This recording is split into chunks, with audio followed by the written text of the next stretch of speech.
In case you missed the last video, we got the fascia ventilation dealt with and painted the exposed rafter tail and fascia area, so next we could move on to roofing. And the first step in the roofing process was installing the drip edge, which helps to divert the water coming off the roof into the gutters, which will be installed later. Drip edge also laps up the roof sheathing a few inches and helps to protect that area from water as well. We started the drip edge at one corner of the building where the rake and eave edges of the roof met up, and one important step here is to wrap the drip edge up onto that rake edge so that the drip edge there would overlap it. To do this, I made a few cuts, first cutting away the little kick out on the bottom edge, and then making a square cut the same width of the upper section of the drip edge, which I could then fold back, creating a turn which will wrap up onto the rake edge. Here I am installing the second row of eave drip edge. You can see that I'm just tucking it up under the rake drip edge, which I hadn't fully nailed yet. You can see how that little bend allows the rake drip edge to overlap the eave drip edge, and there are no gaps in this corner where water could work its way in. Otherwise, if you were just to cut your eave drip edge flush with the gable end, there would be a gap there. I attached this piece of drip edge with 1¼ inch roofing nails, making sure the nails were driven into the fascia board below. Once the first piece was on, I could then continue running drip edge down the eave edge, lapping the pieces of drip edge roughly 2 inches where I had to start a new piece. To lap the pieces, I just laid the next piece of drip edge on top of the previous piece, nailing both pieces in place, but Jamie from the Perkins Builder Brothers had a great tip in one of their recent videos where he showed how you can notch the seamed edge and then slip the two pieces of flashing together. And this not only connects the pieces more tightly, likely preventing more water infiltration, but it also looks a lot better, and I really wish I had seen that trick before installing my drip edge and the rest of my flashing. Anyway, from there I just continued on down the eave edge, installing more drip edge. Also, we were working off of our walkboard setup here since the roof deck was a little bit frosty and consequently very slick. To finish off the eave edge, I repeated the same step of wrapping the drip edge at the other gable end, and then we could cut a piece of rake drip edge. I got the bottom end of the rake drip edge to match the roof pitch, which was 412 in our case, and this was easy to lay out with my speed square. Once that was done, we set the drip edge in place to mark the length, and the top edge of the drip edge needed to be cut even with the peak of the roof ridge. This end of the rake drip edge was cut square rather than matching the roof pitch, and this will allow the front face of the next piece of drip edge to overlap this piece. Also, we could have wrapped this piece of drip edge over the ridge using its full length, which you'd do on a larger roof, and to do this you'd make a series of cuts so the drip edge would lap onto itself. Since we knew we needed 2 pieces of drip edge for this rake edge anyway, we decided to break the 2 pieces in the center of the roof while still lapping them, and I just think this looks a little better.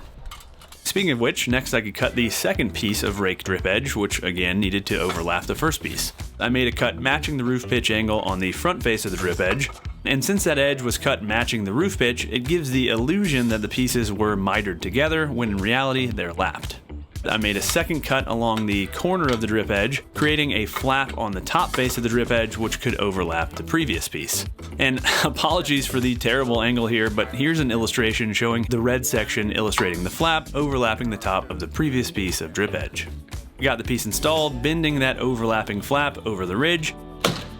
and you can see in this shot of me taping the drip edge later on how the 2 pieces overlap. We continued installing the rest of the drip edge on the back side of the building, along with the other gable end.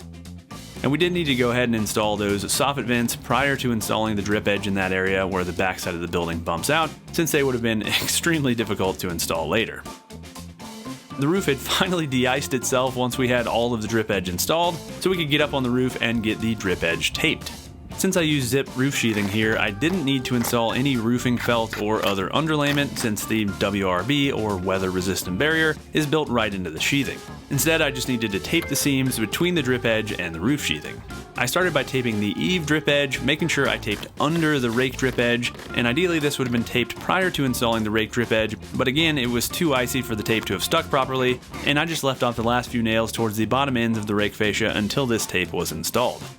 I then nailed the ends of the rake drip edge off camera, and then I could tape the rake drip edge, lapping the tape onto the eave drip edge. And when installing anything on a roof, you basically want to install it like a shingle, lapping the things higher on the roof onto the things lower on the roof. With that, the drip edge was installed, and we could finally move on to shingles. For my shingles, I went with Tamco Heritage architectural shingles in their rustic black color, as they most closely matched the shingles on our main house. and Tamco was awesome enough to provide the shingles, starter strips, ridge vent, and ridge shingles for this project, so big thanks to them for their support, and make sure to check out the links in the video description below to all of the various Tamco products I used as part of this roofing project. Anyway, what you see us doing here is making the 2 cuts needed to start the first 5 rows of shingles. And this 5-cut method made the installation of these shingles go super quick, as we could easily make these cuts on the ground and then get right to installation once we were up on the roof.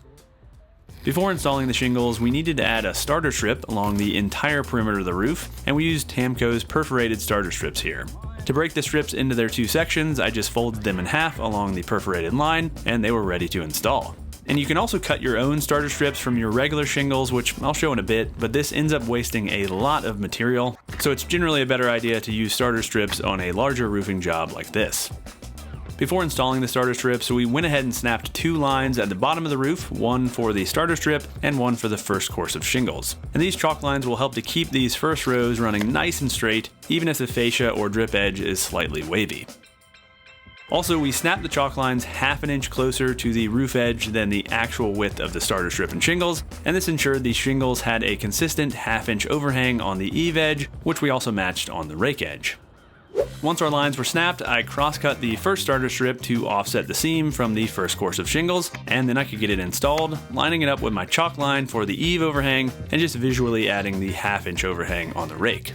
I could then nail the starter strip in place, but I made a rookie mistake here and added the nails way too far from the eave edge, and the whole point of these starter strips is to help the first course of shingles adhere to the roof, but if the starter strips are nailed way towards the back, wind will still be able to lift them. If I had paid attention to the instructions from Tamco, I would have seen that these should have been nailed between 1.5 inches to 3 inches from the eave and rake edges, and I did go back and add more nails to these starter strips after I figured this out later. Anyway, I continued installing starter strips around the rest of the roof perimeter, and unfortunately ran out just before I finished. Thankfully, as I mentioned, you can make your own starter strips by cutting a standard shingle in half, and this was particularly easy to do with these shingles since they have an overlapped area on the back side of the shingle, which I could run my knife against. And I just needed to cut a few pieces like this to finish off the starter strips, and then I could finally get to installing the shingles themselves. So as I mentioned earlier, we had already gone ahead and cut a few sets of these initial courses while we were on the ground, and now I just needed to nail those in place. Once again, I lined up the top edge of the shingle with the chalk line and flushed the rake edge with the starter strip, and then I added 4 nails, adding 1 at each end, about 1 inch from the ends of the shingle, and then 2 more nails evenly spaced in the middle of the shingle. Next, I added the first shingle in the second course, lining up the bottom edge of this shingle with the top edge of the flaps on the previous shingle, and added more nails. Also, these shingles had a nail line printed on them, which made it super easy to nail the shingles quickly. I repeated the same process for the remaining 3 shingles, and once those were nailed on, my first 5 courses of shingles were started.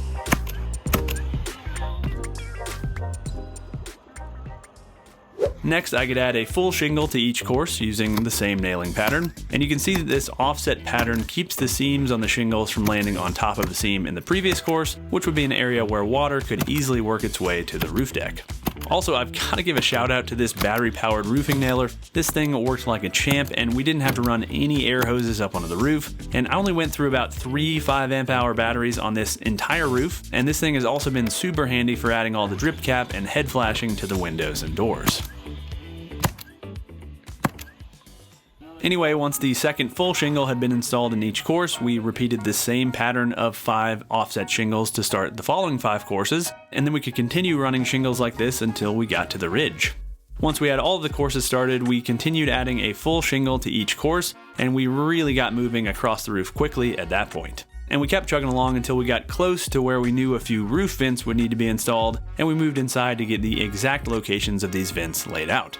The first vent to lay out was for the microwave range hood, which needs to vent either vertically or directly out of the back of the unit, which wouldn't work in this setup because that would be into our bathroom. I marked the center of the microwave on the floor and used my line laser to transfer the mark onto the bottom of the roof deck, moving the laser 90 degrees between marks to get an accurate mark in both axes. Next, I needed to lay out the location of the bathroom vent, which also needs to go out the roof since it can't be within 3 feet of a window by code, and there is a window on this back wall in the bathroom. I'll be using flexible ducting to connect the bathroom fan to the vent, so this location was a little bit more flexible, and I decided to just line up the 2 vents vertically since it would look a little better visually on top of the roof. After laying out both hole locations, I drilled pilot holes from inside and then moved up onto the roof to drill larger holes using a 4-inch hole saw. Once the holes were drilled, I dropped the vents in place and temporarily added some zip tape to waterproof them since we were running out of time and knew we wouldn't get to shingling those areas on this first day, and then we just kept installing more shingles on the lower courses until we got to the end of the roof. I let the shingles overhang here, and after completing the first 4 courses, I came back to trim the overhanging pieces flush. Now, if you watched my shed build video from last summer, you'll know this is a process that has frustrated the heck out of me in the past, but it turned out that I didn't know the most important trick to cutting these shingles easily: using a hook blade. As the name implies, these specialty utility knife blades are shaped like a hook, and this shape cuts the shingle from both the top and bottom simultaneously, making cutting a lot easier. I also used another shingle as a straight edge when cutting, and this really helped keep the cuts nice and straight. After cutting off the excess, I used a scrap piece of shingle to burnish the edges of the cut shingles, which cleans them up and helps them look more like a factory edge. And also, we were able to work these offcuts back in, and since our roof was 49 feet long, we had almost no waste left over, which was pretty awesome. And that was as far as we got on day 1, and unfortunately, I also crashed my drone while getting this shot, so there won't be any more drone shots until the very end of this video, once I got it back after sending it off to be repaired. Anyway, it poured rain the following day, but we got back to roofing the day after that, starting with getting these roof vents along with the plumbing vent dealt with. First, I wanted to address the flashing job the plumbers had attempted, which was definitely decent, but was still allowing a few drops of water through during heavy rain. Instead of using zip tape here, I decided to try out Zip Liquid Flash, which was great not only because it can be applied when things are wet, but it's also easy to apply around funky openings like this one since it basically goes on like caulk. With that done, I could get the next shingle installed, which needed to be notched around the vent pipe. And I used my utility knife for this and just took my time, so I ended up with a good fit around the pipe. I installed another full shingle on the next course, and then I needed to cut another shingle to fit around the pipe, and this time I needed to cut a hole in the middle of the shingle. I took some measurements and marked the rough location of the hole on the shingle, and then cut the hole using a utility knife, making my cuts on a scrap piece of sheathing to keep from cutting into the roof deck. Once the shingle fit well, I got it nailed in place, and then I could get the roof boot fit over the pipe. Before test fitting the roof boot, I went ahead and chamfered the edge of the pipe, and this just keeps that sharp edge from damaging the rubber on the roof boot. And the roof boot fit well, so I removed it to add some roofing cement, which I applied liberally around the perimeter of the underside of the boot, and then I reinstalled the boot over the pipe, nailing it to the roof. I repeated the process of notching the shingle on the following course around the roof boot, and once I had that shingle fitting well, I added another heavy bead of roofing cement around the edge of where the shingle would lap over the boot, as well as over the nail heads lower on the roof boot to help seal them up. Finally, I got the shingle installed, nailing it in place and pressing it into the roofing cement, and I cleaned up any excess cement afterwards. I repeated the same process for the other 2 roof vents, first notching the lower course around the vent hole and attaching those shingles, then cutting a hole in the 2 shingles in the next course and attaching those shingles, then adding roofing cement to the underside of the vents and attaching them with roofing nails, then finally notching the last intersecting course and adding more roofing cement below that notched edge before attaching those shingles.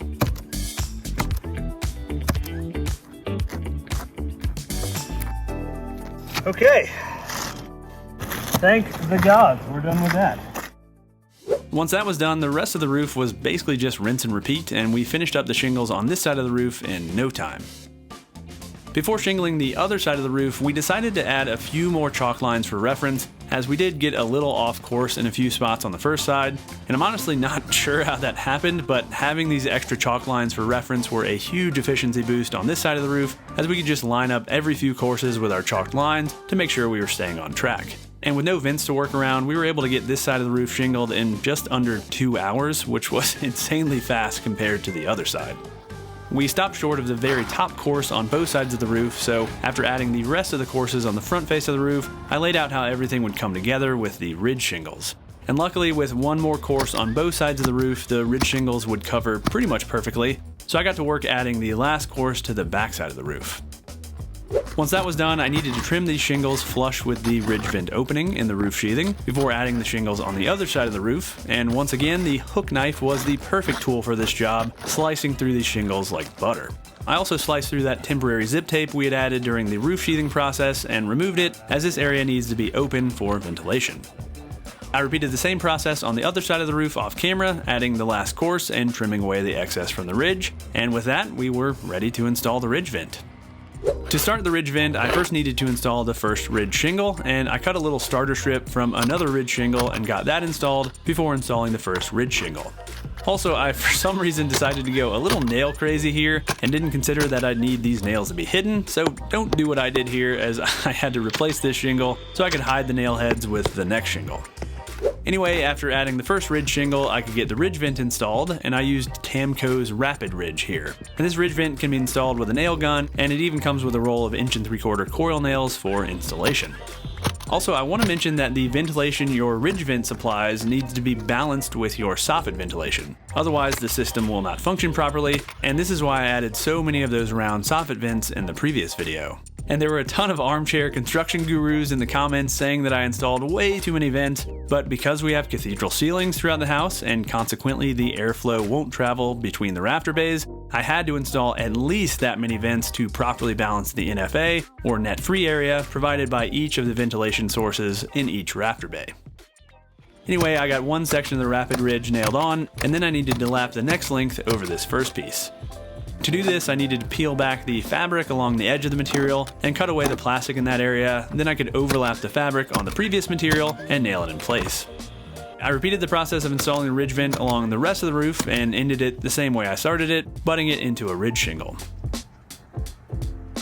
With that done, we could finish off the roof by installing the ridge shingles, and before starting, we needed to make sure the shingles were oriented away from the prevailing winds in this area, as this long-term exposure to high winds can loosen the shingles over time. Since the ridge is oriented in the same direction as the roof on our main house, I just matched the orientation, but you can find a graph of the prevailing winds in your area online if you don't have a reference point. These needed to be overlapped with a little more than 5 inches showing, basically enough to cover the nails. Also, we did snap a chalk line for reference here, but it was nearly impossible to see since it was black chalk on black shingles. We just continued working our way down the roof until we got to the other end, where I added the last shingle with 2 more nails and added roofing cement to seal the nails. And with that, besides a little cleanup work, the roof was officially done.